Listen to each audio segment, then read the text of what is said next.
going to discuss about the fundamental principles of counting. There are two fundamental principles of counting. First one is multiplication rule and second one is addition rule. Now we will see the difference between these two rules and where these two rules are applicable. First one is multiplication rule. For if work A can be done in n ways and work B can be done in n ways, there is a work C which can be done only when work A and work B is completed. Then we have to find the number of ways in which work C is completed. So work C is what? Work C is done when both work A and B are completed. We have to find the number of ways in which work C is completed. So number of ways will be equal to n cross n. For example, we have to go from P to R via Q. There are two ways for going from P to Q and three ways from Q to R. Our task will be completed when we go from P to R. So, number of ways by number of ways for going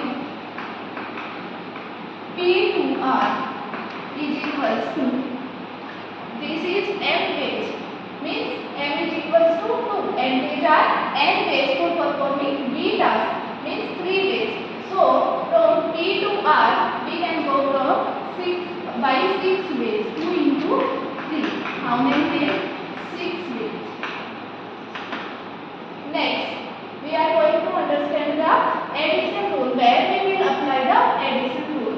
If work A is completed in m ways and work B is completed in n ways, there is a work C which is completed either when work A is completed or B is completed. Then we will use addition rule.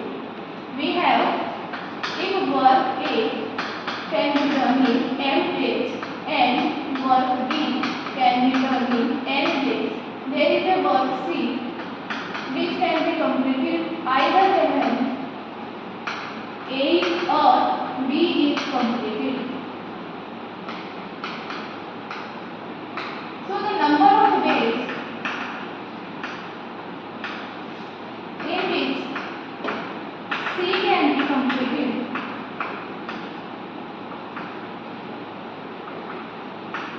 is n plus n. Here work C is completed when both A and B are completed. Here work C is completed when either A or B is completed. For example, there is a room. In one side there are two doors. Let us name it as A and B, and this is side 1. And on the other side there are 3 rooms. Let us name it as P, Q, R, and this is side 2. A person is in the room. He wants to go outside this room. He has these 2 doors in the first side and 3 doors in the second side. So by how many ways he can go outside the room is 2 plus 3. Means the work of going outside will complete either by going side 1 or side 2. So number of ways will equal to 2 plus 3, which is equals to 5. Next we will see the one more examples of this multiplication rule and addition rules. Here we understood that work is completed m ways and n ways. This word is very important. When both or simultaneous word will come, we will apply the multiplication rule. And in addition rule, work C is completed either by work A is completed or completed. Let us take another example.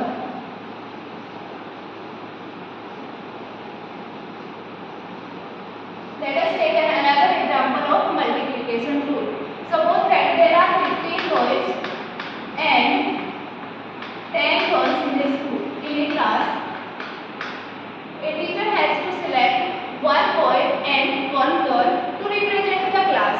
In how many ways he can select the boys and girls? We have to find.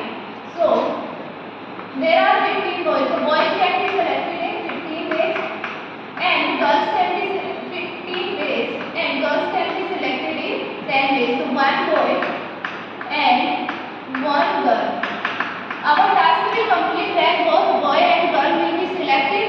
So what will be applied? Multiplication rule. 15 into 10 is equals to 150. There are 150 ways to select a boy and a girl from the class of 15 boys and 10 girls to represent the class. Next example. For example, we know that number of subsets of a set having n elements is 2 raised to power n. We are going to prove it by the fundamental principle of counting. We know that a subset may contain no element, one element, two elements, or all elements. So for each element, A is a set and there are A1, A2, A3 up to An elements. For each element, there are two choices, whether it will belong to the set or it will not belong to the subset. So for this we have two choices. For this we have two choices, and this for 2 and 2. How many times 2 are representing here is 2 into 2 into 2 n times. So number of subsets will be equal to 2 raised to power n. Now we will look at the other example of the addition rule.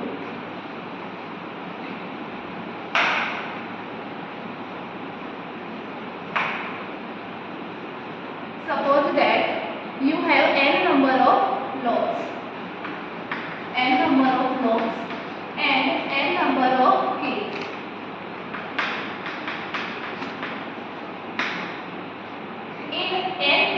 Out of n keys, one log can be opened from one key only. We have to find the maximum number of trials.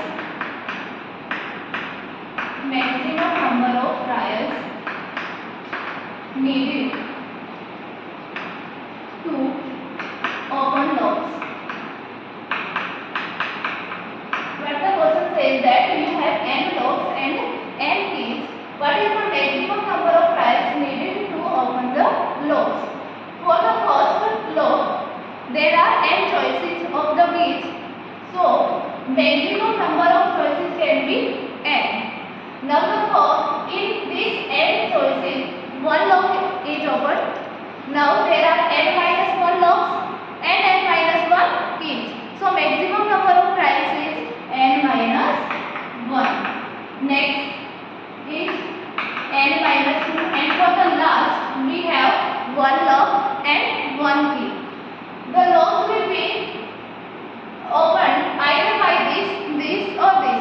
So we studied that if we want either work A and work B, then we use the addition rule. So we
there are 5 into 4, 90 choices.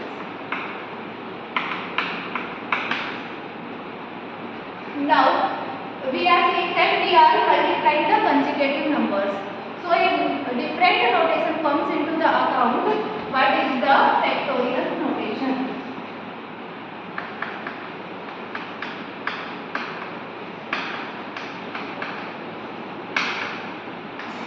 N factorial means n into n minus 1 into n minus 2 up to 1. For example, 5 factorial is equal to 5 into 4 into 3 into 2 into 1, which is equals to 120. Similarly, 4 factorial is equals to 4 into 3 into 2 into 1, which is equals to 24. We will use these factorial notations in permutations and combinations.